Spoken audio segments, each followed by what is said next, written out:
Hi, my name is Tiffany Verga, and I'm here from the UN Library and Archives here in Geneva.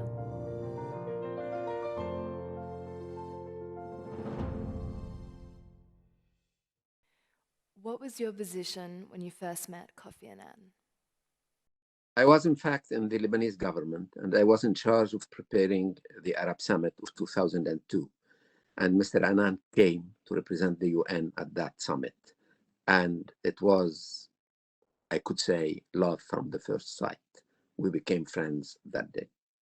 Could you describe Kofi Annan in one word? I think he is the embodiment of humanity, a human approach to politics. That is, he takes care of political trends, political ideas, political positions, but he also takes care at the same time of the person he's talking to or talking of. My next question for you is, what is Kofi Annan's legacy? Well, I think that he first represented the fact that when you start at the UN at a very low level, you can sort of go up into the hierarchy and become the number one in the organization. The organization needed that precedent, and he offered that precedent to the UN. Second, his legacy has to do with his interest in peacekeeping and in peacekeeping everywhere and not only in certain countries. And I would like to insist on the fact that he was in that very faithful to the charter, to the UN Charter, because it's true that there are many soft objectives for the organization, such as climate change, gender parity, democratization, etc. But Kofi Annan was faithful to the basic task the UN has been given, which is to maintain and preserve peace and security across the world. That is why he was very sensitive to reading and knowing as much as possible about each and every conflict and try to suggest a way out for each of these conflicts. His legacy has also to do with the building of a moral authority for the Secretary General. He was called the secular Pope, and not for nothing, because of the fact that he added to his job this idea that he's speaking for the whole humanity, while representatives of the various countries, and in particular of large countries, speak mainly for the national interest of their own countries. Moving on, could you tell us an anecdote about Kofi Annan?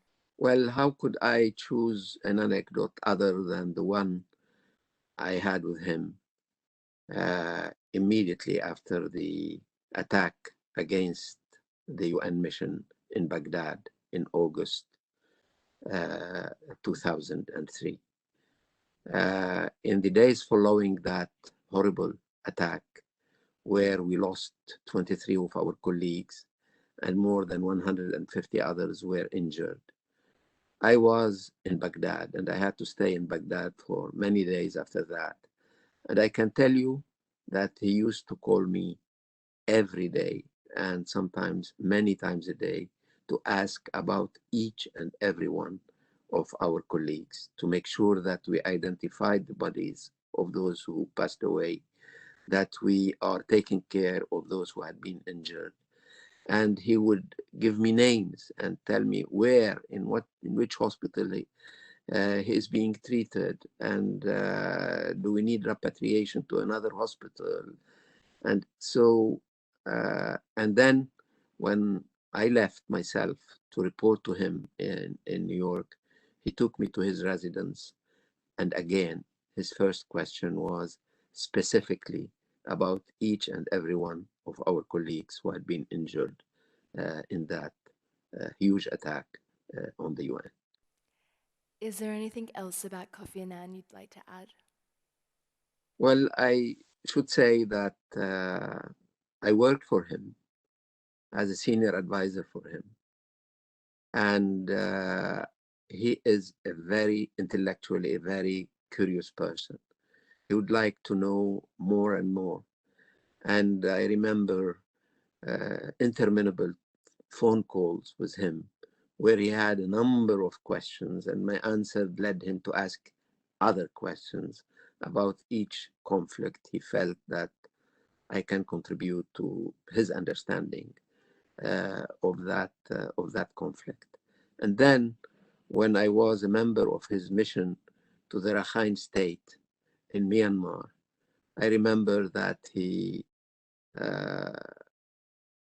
sort of immersed himself in a very, very complicated case. He knew it was difficult, but he felt that it was his duty to try and do something for this part of the world that was in the middle of a huge case of discrimination against minorities.